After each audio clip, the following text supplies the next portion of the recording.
আশা কৰো তোমালোক সকলো ভালে কুশলে আছা। আমি কোনটো লেসন পঢ়ি আছো তোমালোকৰ মনত নিশ্চয় আছে। আমি ৰাসায়নিক বিক্ৰিয়া আৰু সমীকৰণ এই পাঠটি আলোচনা কৰি আছো। মই আগতেও কৈছো তোমালোকে প্ৰতিটো ক্লাছতে কিতাপখন খুলি ল'বা যাতে পঢ়োৱা কথাখিনি তোমালোকৰ দৃষ্টিগোচৰ হ'ব পাৰে আৰু তোমালোকে সেইখিনি আকৌ গধূলি সময়ত ভালকে পঢ়িব পাৰিবা। ইতিমধ্যে আমি এই লেসনটোৰ কি শিকিলো কোনোবাই ক'ব পাৰিবানে? এতিয়ালৈকে আমি কি পঢ়িলো বাৰু? আমি পঢ়িলো ৰাসায়নিক বিক্ৰিয়া কি আৰু তাৰ ৰাসায়নিক বিক্ৰিয়াৰ ওপৰত আমি কেইবাটা উদাহৰণ শিকিলো। ৰাসায়নিক বিক্ৰিয়াৰ লগত সংগতি ৰখা যিখিনি সমীকৰণ আমি বাক্য সমীকৰণবিলাক শব্দ সমীকৰণ ৰূপত লিখিব শিকিলো। আৰু প্ৰতিটো যৌগ আৰু মৌলৰ সংকেতৰ সহায়ত বিক্ৰিয়াবিলাকৰ জকা সমীকৰণ লিখিব শিকিলো। তাৰ পিছত ভৰবেগৰ সংৰক্ষণ নীতি অনুসৰি আমি প্ৰতিটো সমীকৰণ কেনেকৈ সমতুলীকৰণ কৰিব পাৰি সেই বিষয়েও আমি শিকিলো। আৰু তোমালোকে নিশ্চয় ঘৰত প্ৰেক্টিছ কৰিছা যে আমি কেনেকৈ সমতুলীকৰণ কৰিব পাৰো। সমতুলীকৰণ কৰা পদ্ধতিটো যিমানেই প্ৰেক্টিছ কৰিবা তেতিয়াহে তোমালোকে খুব সহজ পাবা সমতুলীকৰণ কৰা। আজি আমি আৰম্ভ কৰিম ৰাসায়নিক বিক্ৰিয়া কেই প্ৰকাৰৰ আৰু কি। আৰু এই ৰাসায়নিক বিক্ৰিয়াৰ প্ৰকাৰৰ ভিতৰত থকা সংযোজন বিক্ৰিয়া আৰু বিযোজন বিক্ৰিয়াৰ বিষয়েও এই ক্লাছতে আমি আলোচনা কৰিম। এতিয়া চাওঁ আহা ৰাসায়নিক বিক্ৰিয়া কেই প্ৰকাৰৰ আৰু কি। ৰাসায়নিক বিক্ৰিয়া হৈছে 5 প্ৰকাৰৰ। প্ৰথমটো হৈছে সংযোজন বিক্ৰিয়া, দ্বিতীয়টো হৈছে বিযোজন বিক্ৰিয়া, তৃতীয়টো হৈছে অপসৰণ বিক্ৰিয়া, চতুৰ্থটো হৈছে দ্বি অপসৰণ বিক্ৰিয়া আৰু পঞ্চমটো হৈছে জাৰণ আৰু বিজাৰণ বিক্ৰিয়া বা ৰেডক্স বিক্ৰিয়া। এইকেইটা হৈছে ৰাসায়নিক বিক্ৰিয়াৰ প্ৰকাৰ। আজি আমি প্ৰথমে আৰম্ভ কৰিম উদাহৰণ সহ আমি বুজিবলৈ চেষ্টা কৰিম সংযোজন বিক্ৰিয়া কি আৰু কেনেকে সংযোজন বিক্ৰিয়াবিলাক সংঘটিত হয়। প্ৰথমে মই তোমালোকৰ কিতাপতে থকা উদাহৰণৰ সৈতে আমি বুজিবলৈ চেষ্টা কৰোঁ। পেজ নম্বৰ 6ত আছে উদাহৰণ কাৰ্যকলাপ 1.4। তোমালোকে কিতাপখন নিশ্চয় খুলি লৈছা সকলোৱে আৰু কিতাপখনত এবাৰ চোৱা। ময়ো কৈ যাওঁ তোমালোকে কিতাপখনত চাই গলেও উদাহৰণটো ছবিও দেখা পাবা আৰু ময়ো তোমালোকক ইয়াত দেখাবলৈ চেষ্টা কৰিছো। ইয়াত কাৰ্যকলাপ 1.4ত কি কৈছে চোৱা যে এটা বিকাৰত অলপমান কেলছিয়াম অক্সাইড বা পুৰা চূণ ল'ব দিছে। চূণ তোমালোকে সকলোৱে দেখিছা আৰু এই বিক্ৰিয়াটো বহুতে প্ৰত্যক্ষও কৰিছা যে যেতিয়া আমি চূণ কিনি আনো আৰু চূণত যেতিয়া আমি পানী দিম কি হয় বাৰু কোৱাচোন? বেছিভাগ ছাত্ৰ ছাত্ৰীয়ে প্ৰত্যক্ষ কৰিছা বুলি মোৰ বিশ্বাস যে চূণ বজাৰৰ পৰা কিনি আনাৰ পিছত যদি আমি শুকান চূণ কিনি আনো তেতিয়া তাত যদি আমি পানী ঢালি থওঁ কলহত হওক টেমাত হওক বটলত হওক তেতিয়া তাত কি হয়? বটলত বাৰু আইনাৰ বটলত সাধাৰণতে নথয়, কলহতে বেছিভাগ থয় মাটিৰ পাত্ৰত। তেতিয়া আমি কি দেখা পাওঁ? কোনোবাই ক'ব পাৰিবানে? শুদ্ধ। এজন দুজনে কৈছে যে কি বুলি যে বাইদেউ গৰম গৰম হয় পাত্ৰটো আৰু বুৰবুৰণি দেখা পাওঁ। সেইটোৱে এই কাৰ্যকলাপটোত কৰিব দিছে। কেলছিয়াম অক্সাইড তাৰমানে পুৰা চূণক আমি কি বুলি ক'ব পাৰো? Calcium oxide. এই কেলছিয়াম অক্সাইডত যেতিয়া আমি লাহে লাহে পানী যোগ কৰো বিকাৰটো চুই চাব দিছে আৰু কিবা পৰিৱৰ্তন অনুভৱ কৰিছা নেকি চাইছে। যেতিয়া আমি চূণখিনি পাত্ৰটোত প্ৰথম অৱস্থাত লওঁ পাত্ৰৰ তলিত আমি একো অনুভৱ নকৰো, তাৰমানে ঠাণ্ডাই হৈ থাকে। যেতিয়া আমি তাত পানী যোগ কৰো তাৰ অলপ সময়ৰ পিছত আমি কি দেখা পাওঁ? বুৰবুৰণি কিছুমান দেখা পাওঁ এই ছবিত তোমালোকক দেখাইছে চোৱা কিছুমান বুৰবুৰণি দেখিছানে এই বুৰবুৰণি বিলাক দেখাইছে আৰু লগত পাত্ৰটো যেতিয়া চুই চাইছে হাতেৰে যেতিয়া আমি চুই চাওঁ কি অনুভৱ কৰো গৰম অনুভৱ কৰো তাৰ মানে ইয়াত কি হল বিক্ৰিয়াত উষ্ণতা বৃদ্ধিৰ বাবেহে উত্তপ্ত হৈ পৰে বিক্ৰিয়াটোত উষ্ণতা বৃদ্ধি হয় তাৰ মানে তাপ ওলায় আৰু ক্যালসিয়াম অক্সাইড বা পুৰা চুনে পানীৰ সৈতে বিক্ৰিয়া কৰি ক্যালসিয়াম হাইড্ৰক্সাইড বা শিথিলিত আমি যাক চুন বুলি কওঁ এয়া চোৱা ক্যালসিয়াম অক্সাইডক আমি কি বুলি কওঁ চুন বা পুৰা চুন তাৰ লগত পানী যোগ কৰিলো পানী ঢালি দিলো ক্যালসিয়াম অক্সাইডত কি পালো ক্যালসিয়াম হাইড্ৰক্সাইড যাৰ নাম শিথিলিত চুন এতিয়া ৰাসায়নিক বিক্ৰিয়াৰ আমি শব্দ সমীকৰণ বাক্য সমীকৰণটো আমি কিহত লিখিলো শব্দ সমীকৰণ তোমালোকে এটো পদ্ধতি সদায় ফলো কৰিবই লাগিব যে আমি প্ৰথমতে শব্দ সমীকৰণত লিখিলো তাৰ পিছত প্ৰতিটো যৌগ আৰু মৌলৰ পদাৰ্থ বিলাকৰ আমি কি জানিব লাগিব সংকেত ৰাসায়নিক সংকেত যেনে ক্যালসিয়াম অক্সাইড ৰাসায়নিক সংকেত আমি জানিব লাগিব CaO কেনেকে লিখো তোমালোকে 9ত শিকিছা পানীৰ ৰাসায়নিক সংকেত আমাৰ সদায় মনত থাকে H2O ক্যালসিয়াম হাইড্ৰক্সাইড যাক শিথিলিত চুন বুলিও কওঁ ক্যালসিয়াম হাইড্ৰক্সাইডৰ ৰাসায়নিক সংকেত Ca ব্ৰেকেটত OH তাৰ তলত 2 এইটো হৈ গল ৰাসায়নিক সমীকৰণটো আমি জকা সমীকৰণৰ ৰূপত লিখিলো তোমালোকে ইয়াত আটাইতকৈ মন কৰিবলগীয়া কথাটো হৈছে যে চুনত যেতিয়া আমি পানী দিও শিথিলিত চুন উৎপন্ন হয় যাৰ নাম ক্যালসিয়াম হাইড্ৰক্সাইড আৰু লগত আমি কি উৎপন্ন হোৱা দেখিছিলো তাপ বিক্ৰিয়াটোত কি উৎপন্ন হল তাপ উৎপন্ন হল কাৰণ আমি বিক্ৰিয়াটো যেতিয়া চুইছিলো আমি কি অনুভৱ কৰিছিলো গৰম অনুভৱ কৰিছিলো এতিয়া সংযোজন বিক্ৰিয়াৰ এই প্ৰথমটো উদাহৰণতে আমি কি দেখা পালো যে দুটা বিক্ৰিয়ক লগ লাগি এটা মাত্ৰ বিক্ৰিয়া জাত হৈছে দুটা আছিল বিক্ৰিয়ক এটো 1 নম্বৰ বিক্ৰিয়ক এটো 2 নম্বৰ বিক্ৰিয়ক ক্যালসিয়াম অক্সাইড 1 নম্বৰ বিক্ৰিয়ক পানী দ্বিতীয়টো বিক্ৰিয়ক এই দুটা বিক্ৰিয়ক লগ হৈ এটাহে মাত্ৰ আমি বিক্ৰিয়া জাত পদাৰ্থ পালো এতিয়া সংযোজন বিক্ৰিয়া বুলিলে আমি কি বুলি ক'ব পাৰিম যি বিক্ৰিয়াত 2 বা তাতোধিক তিনিটাও লগ লাগিব পাৰে বিক্ৰিয়ক চাৰিটাও লগ লাগিব পাৰে বিক্ৰিয়ক কিন্তু ৰিজাল্ট সদায় এটাহে ওলাব তাৰ মানে যি বিক্ৰিয়াত 2 বা তাতোধিক বিক্ৰিয়ক পদাৰ্থ লগ হৈ এটা মাত্ৰ বিক্ৰিয়াজাত পদাৰ্থ উৎপন্ন হয় তাকে আমি কি বুলি কওঁ সংযোজন বিক্ৰিয়া এতিয়া এটা এটা সিম্বলিক ভাবে মই তোমালোকক বুজাব খুজিছো যদি A এটা বিক্ৰিয়ক পদাৰ্থ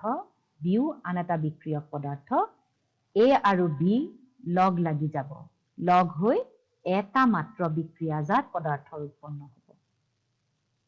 ধৰিব পাৰিছা সংযোজন বিক্ৰিয়াত 2 বা তাতোধিক বিক্ৰিয়ক পদাৰ্থ লগ হৈ এটা মাত্ৰ লগ লাগি গলগে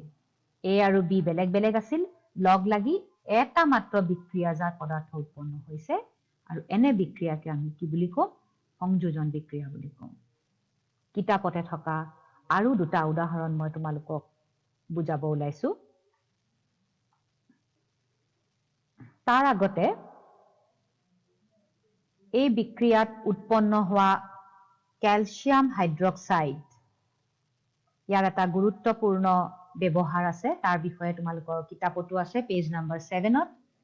আৰু ইম্পৰ্টেন্ট হয় কাৰণ তোমালোকৰ এই বিষয়ে জনাৰো দৰকাৰ আৰু মেট্ৰিকতো ইয়াৰ ওপৰত প্ৰশ্ন আহে গতিকে এই যে ক্যালসিয়াম হাইড্ৰক্সাইড উৎপন্ন হল আৰু এই ক্যালসিয়াম অক্সাইড ই আমাৰ আৰু কি কামত ব্যৱহাৰ হয় আমি এবাৰ চাই লওঁ ক্যালসিয়াম হাইড্ৰক্সাইড আমি যে উৎপন্ন কৰিব পাৰিলো কাৰ পৰা পাৰিলো ক্যালসিয়াম অক্সাইডৰ লগত পানী মিহলাই আমি ক্যালসিয়াম হাইড্ৰক্সাইড উৎপন্ন কৰিব পাৰিলো এই ক্যালসিয়াম হাইড্ৰক্সাইডৰ জলীয় দ্ৰৱ আমি বেৰত বগা ৰং সানিবলৈ ব্যৱহাৰ কৰোঁ আমি যে বেৰত চূণ দিওঁ চূণত পানী মিলাই পেলাই আমি বেৰত নলগাও জানো বেৰত বহুতত আমাৰ স্কুল বিলাকতটো বেছিভাগ স্কুলতে আমাৰ চূণৰে বেৰত ৰং কৰে গতিকে এই যে বেৰত ব্যৱহাৰ কৰিবলৈ আমি যে যিটো পদাৰ্থক ব্যৱহাৰ কৰোঁ বেৰত বগা ৰং সানিবলৈ সেইটোৱে হৈছে ক্যালসিয়াম অক্সাইডৰ লগত পানী মিলাই ক্যালসিয়াম হাইড্ৰক্সাইড পাওঁ তাৰ পিছত আমি তাক বেৰত বগা ৰং সানিবলৈ ব্যৱহাৰ কৰোঁ এতিয়া ক্যালসিয়াম হাইড্ৰক্সাইড আমি ইতিমধ্যে পাইছো সংকেত এতিয়া ইয়াত কি হয় সোৱা যেতিয়া আমি বেৰত চূণখিনি ব্ৰাশেৰে লগালো ঠিক লগোৱাৰ লগে লগে আমি বিশেষ একো পৰিৱৰ্তন দেখা নাপাওঁ কিন্তু ঠিক এদিন বা দুদিনৰ পিছত আমি বেৰত এটা চিকমিকনি দেখা পাওঁ তোমালোকে মন কৰিবা কেতিয়াবা যদি বেৰত চূণৰ ৰং দিয়া হয় তেতিয়া তোমালোকে আজি দিন মই কোৱাৰ পিছত যিখিনি কথা গম পালা প্ৰত্যক্ষ কৰিবা যে বেৰত যেতিয়া চূণেৰে ৰং দিয়া হয় তাৰ ঠিক অলপ সময়ৰ পিছত বা দুই এদিনৰ পিছত আমি কি দেখা পাওঁ এটা চিকমিকনি দেখা পাওঁ তাৰমানে কিবা এটা নিশ্চয় সংঘটিত হৈছে বিক্ৰিয়া এটা সংঘটিত হৈছে এই যে চূণেৰে যে বেৰত ৰং কৰিলো আৰু বায়ুত বিভিন্ন গ্যাস থাকে বিভিন্ন গ্যাসৰ ভিতৰত কাৰ্বন ডাই অক্সাইডো এটা গ্যাস এই কাৰ্বন ডাই অক্সাইডে বায়ুত থকা ই কাৰ লগত বিক্ৰিয়া কৰে বেৰত খনা চূণৰ ৰঙৰ লগত বিক্ৰিয়া কৰি ক্যালসিয়াম কাৰ্বনেট উৎপন্ন কৰে আৰু এই ক্যালসিয়াম কাৰ্বনেটৰ কাৰণে আমি বেৰত চিকমিকনি দেখা পাওঁ এটা তৰপ সৃষ্টি কৰে এটা প্ৰলেপৰ সৃষ্টি কৰে আৰু এটো সদায় বেৰত ৰং কৰা 2-3 দিন মানৰ পিছতহে উৎপন্ন হয় আৰু এই ক্যালসিয়াম কাৰ্বনেট মাৰ্বলৰো সংকেত এটো এটা খুব ইম্পৰ্টেন্ট কথা যে বেৰত ৰং কৰাৰ পিছত আমি কিয় চিকমিকনি দেখা পাওঁ মাৰ্বলৰ ৰাসায়নিক সংকেত কি এখিনি তোমালোকৰ বিভিন্ন সময়ত মেট্ৰিকটো তোমালোকক প্ৰশ্ন কৰে গতিকে এখিনি কথা তোমালোকে অলপমান মনো দিলা নিশ্চয় আৰু ঘৰতো আকৌ এবাৰ ভালকে পঢ়িবা এতিয়া আমি নেক্সট চাও কিতাপতে থকা এটা প্ৰশ্ন পেজ নাম্বাৰ 10ত আছে এই মাত্ৰ কোৱা কথাখিনিৰ লগতে মিলে সেইকাৰণে মই তোমালোকক লগে লগে ক'ব ওলাইছো পেজ নাম্বাৰ 10ত আছে প্ৰশ্নাৱলী question number 1 যে এটা পদাৰ্থ x বগা ৰং সানিবলৈ আমি ব্যৱহাৰ কৰো পদাৰ্থটোৰ নাম আৰু সংকেত কি আৰু পানীৰে সৈতে পদাৰ্থ x বিক্ৰিয়াটো লিখা পাৰিবানে কোনোবাই ক'বলৈ যে পদাৰ্থ x ৰ নাম কি অলপ আগতে ক'লো কোনটো পদাৰ্থ লৈ পেলাই আমি প্ৰথমতে আমি কোনটো পদাৰ্থ লৈছিলো যাৰ দ্বাৰা আমি বেৰত ৰং বগা চূণ সানিবলৈ পাৰিলো কোৱাচোন এইমাত্ৰই মই কৈ গলো যে বেৰত বগা চূণ সানিবৰ কাৰণে আমি কোনটো পদাৰ্থ ব্যৱহাৰ কৰিছিলো দুই এজনে কৈছা শুদ্ধ উত্তৰ কি বুলি ক'লা ক্যালসিয়াম অক্সাইড আমি ক্যালসিয়াম অক্সাইডক বগা ৰং সানিবৰ কাৰণে ব্যৱহাৰ কৰো গতিকে x ৰ নাম হ'ব ক্যালসিয়াম অক্সাইড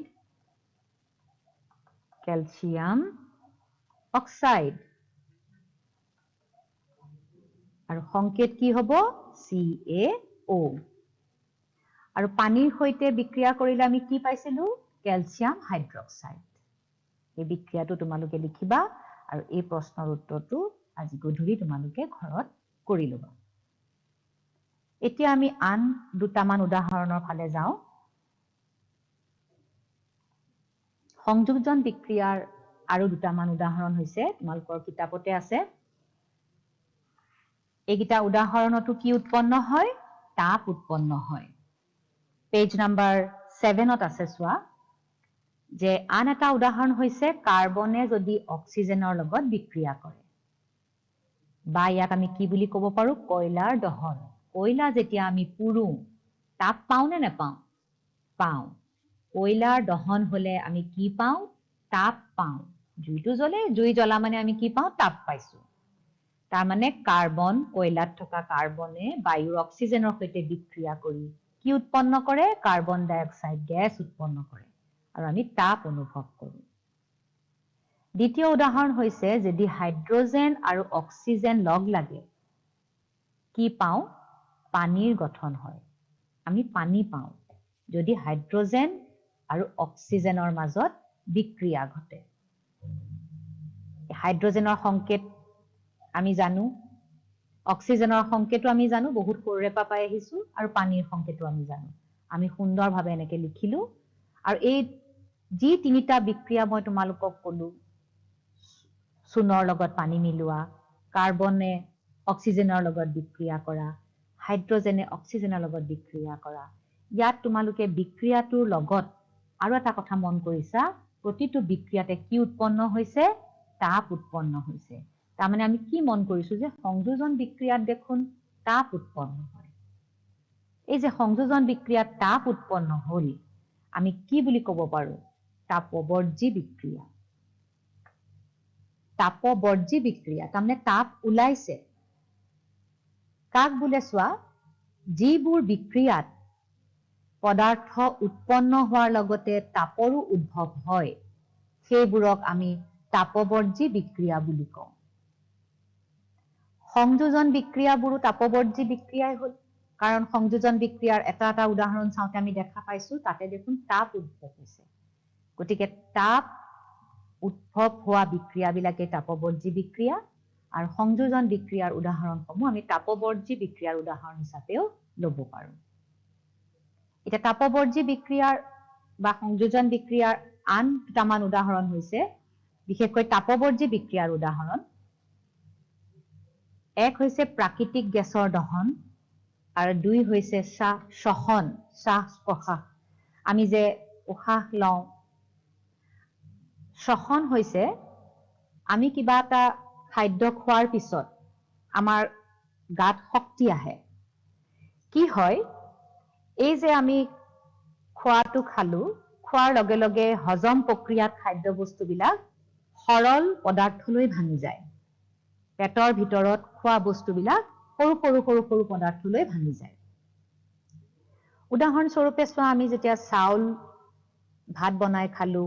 আলু খালো আৰু ৰুটি খাওঁ এইবিলাকত কি থাকে কাৰ্বহাইড্ৰেট থাকে তোমালোকে এইখিনি সৰুৰে পৰা পাই আহিছা আমি চাউলত কাৰ্বহাইড্ৰেট পাওঁ আলু ৰুটি এইবিলাকত কাৰ্বহাইড্ৰেট থাকে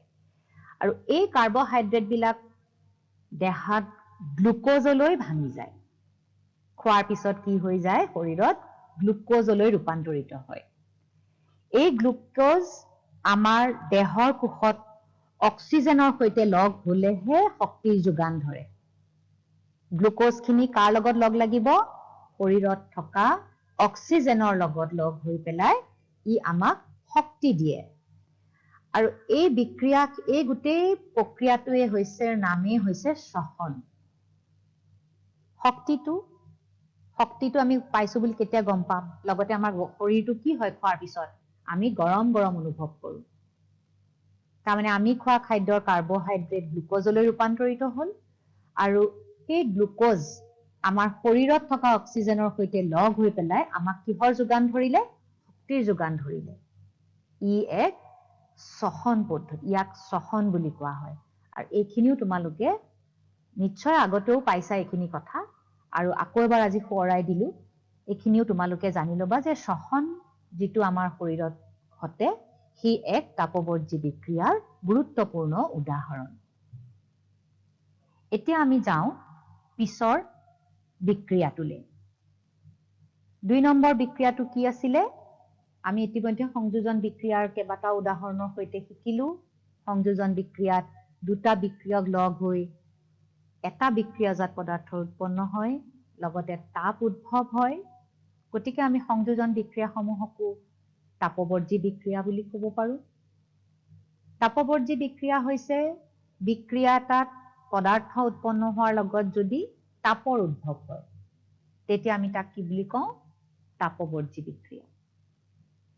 ই প্ৰথমটো ৰাসায়নিক বিক্ৰিয়াৰ যেটো প্ৰকাৰ সংযোজন বিক্ৰিয়াৰ তাৰ ওপৰত এইখিনি আমি আলোচনা কৰিলো এতিয়া আমি দ্বিতীয়টো ৰাসায়নিক বিক্ৰিয়াৰ কথা আলোচনা কৰিম দ্বিতীয়টো কি নাম আছিলে বিযোজন বিক্ৰিয়া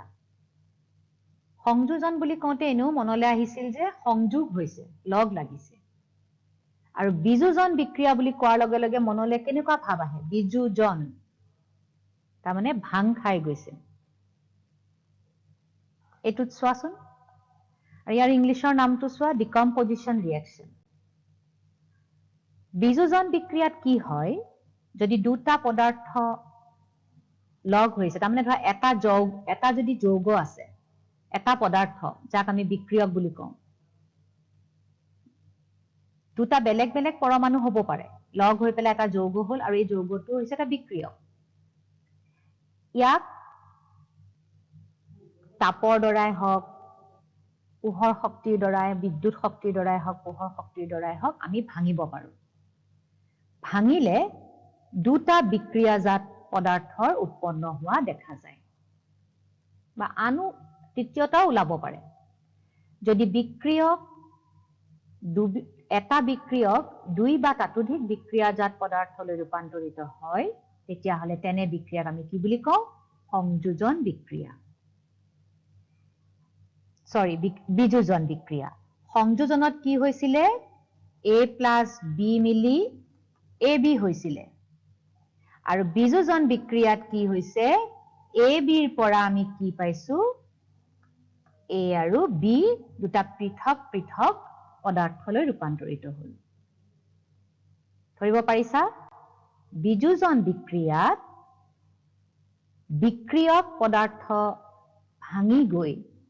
একাধিক বিক্ৰিয়ক পদাৰ্থৰ উৎপন্ন কৰে এটা কাক বুলিয়া ধুনীয়াকৈ লিখা আছে যি বিক্ৰিয়াত এটা মাত্ৰ বিক্ৰিয়ক পদাৰ্থ একাধিক সৰল বিক্ৰিয়াজাত পদাৰ্থলৈ ভাঙি যায় তেনে বিক্ৰিয়াক বিযোজন বিক্ৰিয়া বোলে সংযোজন আৰু বিযোজন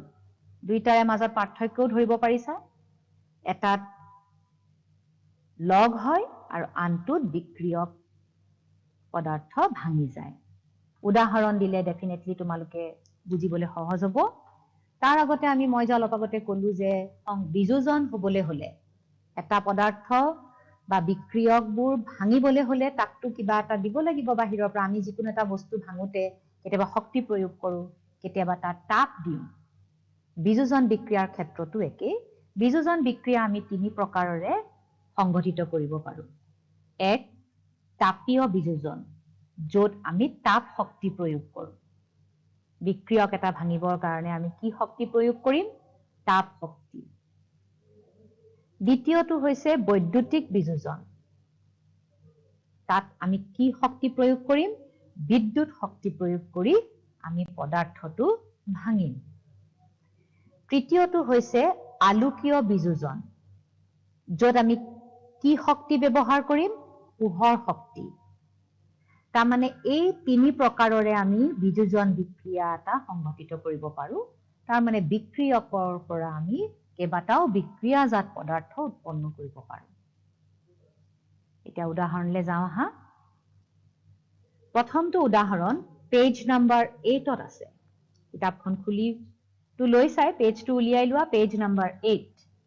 কাৰ্যকলাপ 1.5 এতিয়া এই কাৰ্যকলাপ 1.5ত কি কৈছে তোমালোকে কিতাপখনত চাই যোৱা কি কৈছে এটা শুকান নলিত উতলন নলিত 2 গ্ৰাম মান ফেৰাছ সালফেটৰ স্ফটিক লোৱা আমি কোনো দেখাই নাই ফেৰাছ সালফেট ঘৰতে যেহেতু আছা স্কুল খুলিলেহে দেখা পালাহেঁতেন ফেৰাছ সালফেটৰ সৈতে আমি তোমালোকক বুজালোহেঁতেন এতিয়া মই তোমালোকক যেনেকে দেখাই যাম কিছুমান ছবি সেয়া মন কৰি যাবা একেবাৰে সহজ বিযোজন বিক্ৰিয়াটো বুজিবলৈ একদম সহজ হ'ব চোৱা আমি কি ললো এটা পৰীক্ষা নলী দেখিছানে পৰীক্ষা নলীটো এই পৰীক্ষা নলীটো আমি কি ললো ফেৰাছ সালফেটৰ স্ফটিক ললো আৰু ফেৰাছ সালফেটৰ স্ফটিকবিলাকৰ প্ৰথম অৱস্থাত ৰংবিলাক মন কৰিব দিছে তাৰ পিছত চিত্ৰত দেখুৱাৰ দৰে এটা বাৰ্ণাৰৰ সহায়ত নলিটো তাৰ ওপৰত ধৰিলা তাৰ মানে গৰম কৰিব দিছে ফেৰাছ সালফেটৰ স্ফটিকবিলাক এতিয়া গৰম কৰাৰ পিছত স্ফটিকবিলাকৰ ৰং কি হ'ল মন কৰিব দিছে এতিয়া আমি কেনেকৈ মন কৰিম স্কুলটোতো বন্ধ ফেৰাছ সালফেটো দেখা নাই কেতিয়াও কেনেকুৱা ৰঙৰনো হয় বা গৰম কৰিলেনো কি হয় আমি যেতিয়া নিজে কৰো বস্তুখিনি অনুভৱ কৰিবলৈ দেখি পেলাই বেছি সহজ হয় তথাপিও মই তোমালোকক দেখাবলৈ চেষ্টা কৰিছো ফেৰাছ সালফেটৰ স্ফটিক দেখাত কেনেকুৱা আৰু তাৰ ৰং কেনেকুৱা এয়া হৈছে ফেৰাছ সালফেটৰ স্ফটিক কেনেকুৱা দেখাত সেউজীয়া আৰু ফেৰাছ সালফেট শব্দটোৰ লগতে কি জানিব লাগিব সংকেত কোৱাৰ লগে লগে মনলৈ সংকেত আহিব লাগিব আৰু সেইটো কেতিয়া সম্ভৱ হ'ব যেতিয়া তোমালোকে এই লেসনটোৰ লগত জড়িত প্ৰতিটো যৌগৰ মৌলৰ সংকেতবিলাক সুন্দৰভাৱে লিখি এখন চাৰ্ট পেপাৰত ধুনীয়াকৈ লিখি মৌলৰ নাম আৰু আনটো ফালে সংকেতৰ নাম লিখি তোমালোকৰ আয়ত্ত কৰিব পাৰিবা মনত ৰাখিব পাৰিবা তোমালোকে প্ৰেক্টিস কৰোতে কৰোতে নাম ক'লে সংকেত মনত আহি যাব এটা ফেৰাছ সালফেট বুলি কোৱাৰ লগে লগে আমাৰ সংকেত মনলৈ আহি যাব FeSO4 ইয়াৰ লগত ফেৰাছ সালফেট প্ৰথম অৱস্থাত যেতিয়া আমি তোমালোকক দিম বা এই সেউজীয়া ৰং যেতিয়া হৈ থাকে তাৰ লগত 7 অণু পানী থাকে তাৰমানে ফেৰাছ সালফেটৰ লগত যেতিয়া আমি সংকেতটো এনেকৈ লিখিম FeSO4 লগত 7টা পানীৰ অণু থাকিব তেতিয়া তাৰ ৰং কি হ'ব সেউজীয়া যেনেকৈ চিত্ৰত দেখিছা ফেৰাছ সালফেট এনেকুৱাই হয় সেউজীয়া হ'ব সেউজীয়া ফেৰাছ সালফেট তোমালোকৰ হাতত দিয়াৰ লগে লগে গম পাবা ইয়াত 7টা পানীৰ অণু আছে আৰু প্ৰথম অৱস্থাত যেতিয়া আমি ফেৰাছ সালফেট নলিত লৈ পেলাই গৰম কৰিম অলপ সময়ৰ পিছত দেখা পাবা ই দেখোন বগা হৈ গ'ল বগা হোৱা মানে গম পাবা এই পানীৰ অণুখিনি নাইকিয়া হৈ গ'ল তাৰমানে ৰংটো নোহোৱা হৈ গ'ল পানীৰ অণুটো ওলাই গ'ল এতিয়া এই বগা ফেৰাছ সালফেটৰ সংকেতটো হ'ব FeSO4 এতিয়া এই ফেৰাছ সালফেট যিখিনি পানী অণু গুচি গ'ল আমি সেই ফেৰাছ সালফেটখিনিক আৰু অলপ সময় গৰম কৰিলো গৰম কৰোতে দেখা পালো আমি নলিত দেখা পালো তাত দেখোন ৰঙা মুগা বৰণৰ কিছুমান বস্তু আমি দেখা পাইছো তাৰমানে নিশ্চয় ৰাসায়নিক বিক্ৰিয়াটো সংঘটিত হ'ল আৰু কিবা এটা নতুন পদাৰ্থৰ উৎপন্ন হ'ল এই যে বগা ফেৰাছ সালফেট আমি অধিক পৰিমাণে উত্তপ্ত কৰিলো ই বিয়োজিত হৈ পেলাই ৰঙচুৱা মুগা বৰণৰ ফেৰিক অক্সাইডলৈ ৰূপান্তৰিত হ'ল FeSO4 আছিলে আগতেও 7টা পানীৰ অণু আছিলে গৰম কৰা দেখি পানীৰ অণু উৰি গ'ল থাকিল FeSO4 ইয়াক যেতিয়া আমি অধিক পৰিমাণে গৰম কৰিম ই কিহলৈ ৰূপান্তৰিত হ'ব ফেৰিক অক্সাইড Fe2O3 লৈ ৰূপান্তৰিত হ'ব তাৰ মানে ফেৰাছ সালফেটৰ পৰা আমি কি পালো ফেৰিক অক্সাইড আৰু আমি প্ৰত্যক্ষও কৰিব পাৰিম দেখাত আছিলে প্ৰথম সেউজীয়া তাৰপিছত হ'ল বগা তাৰপিছত দেখা পালো দেখোন ৰঙচুৱা মুগা ৰঙৰ কিছুমান বস্তু ওলাইছে সেইবিলাকে হৈছে ফেৰিক অক্সাইড তাৰ লগতো তোমালোকে অনুভৱ কৰিব পাৰিবা এটা মানে পুৰা গোন্ধ ওলায় পুৰা গোন্ধটো এটা কিয় ওলালে আমি চাওঁ আহা পুৰা গোন্ধটো ওলালে এই ফেৰিক অক্সাইডৰ লগত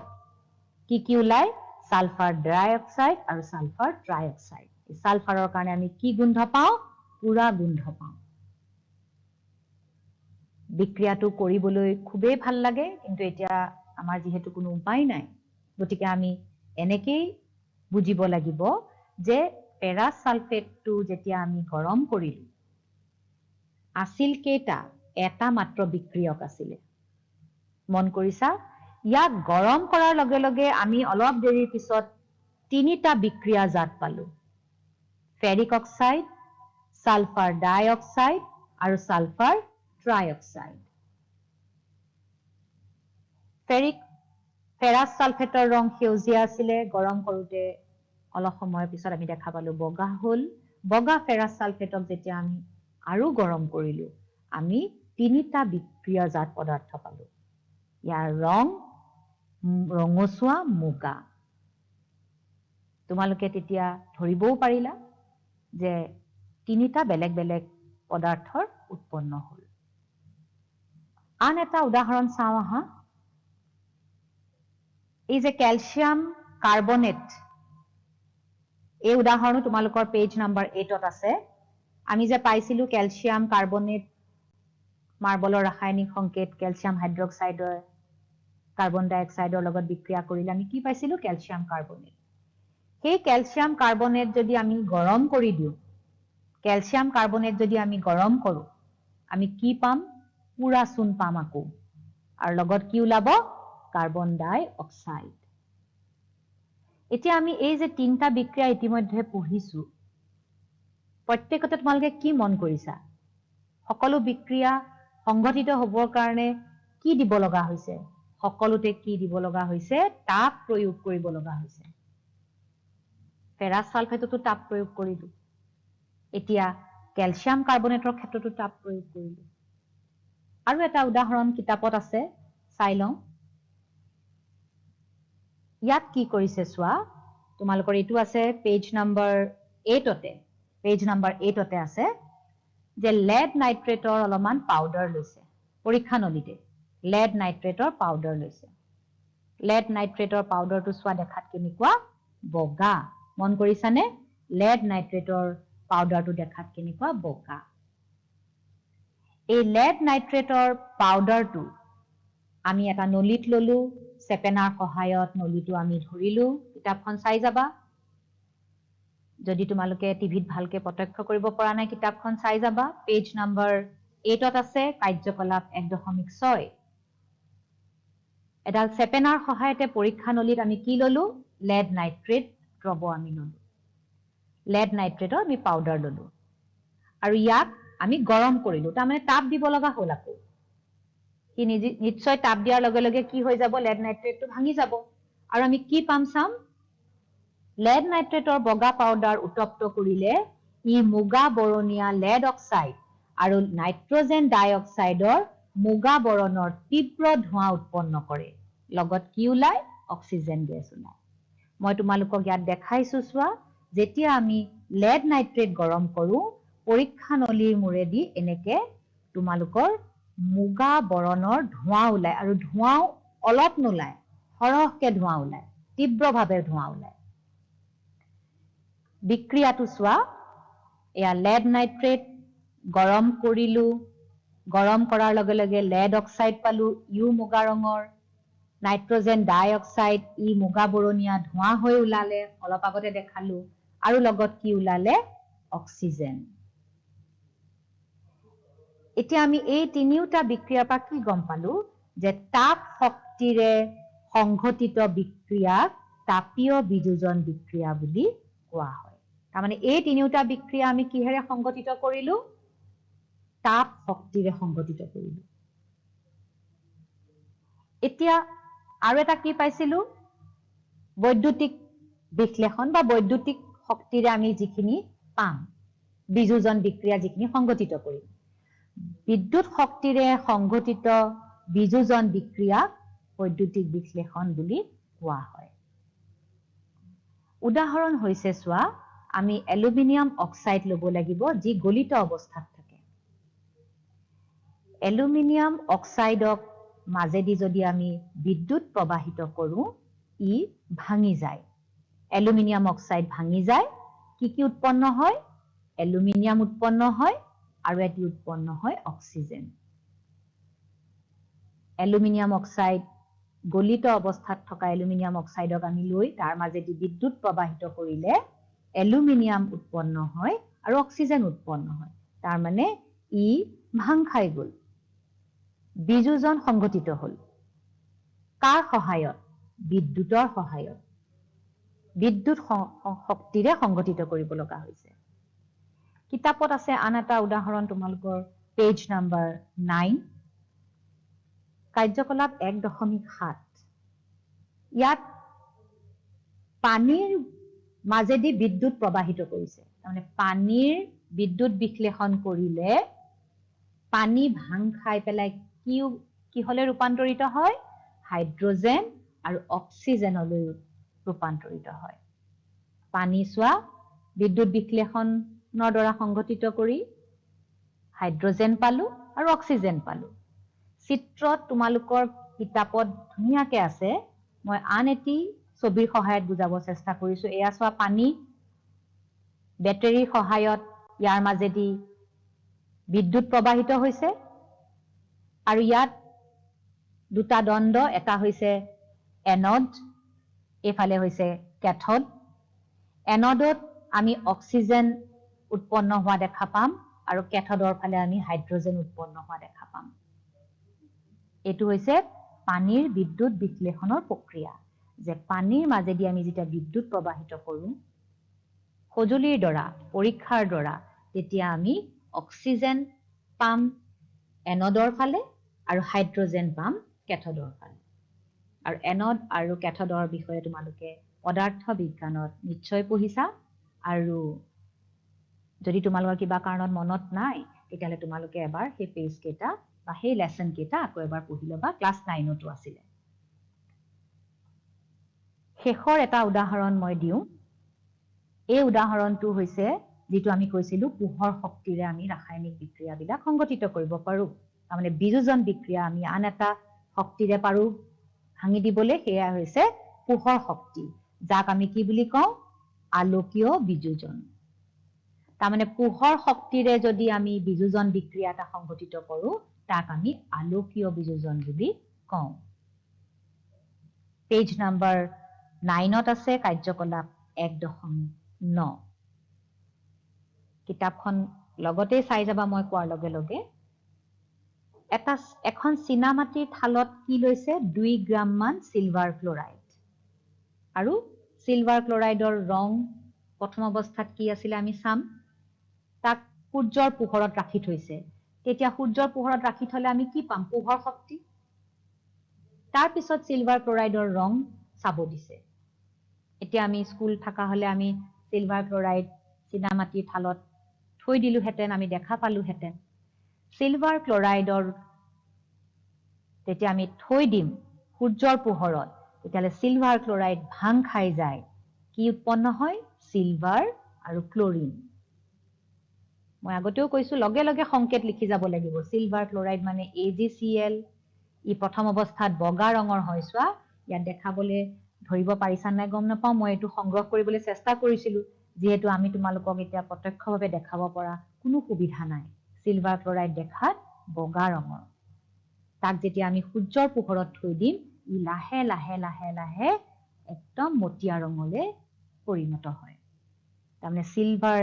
যেটো আছে যেটো সূৰ্যৰ পোহৰত থলে যেটো আমি সিলভাৰ পাওঁ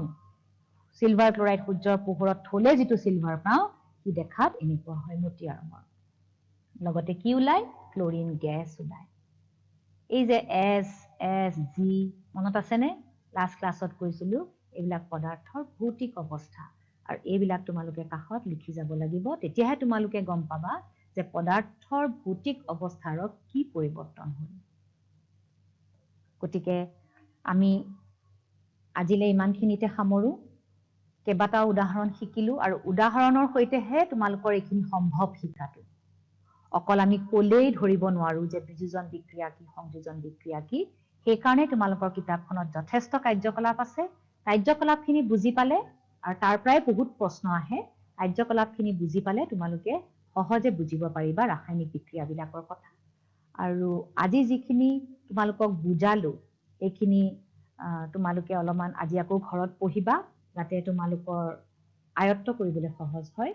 ভালকে থাকিবা আৰু ইয়াৰ পিছৰ ক্লাছত আমি পিছৰ ৰাসায়নিক বিক্ৰিয়াসমূহৰ বিষয়ে আলোচনা কৰিম আৰু ইয়াতে আজি সামৰো ধন্যবাদ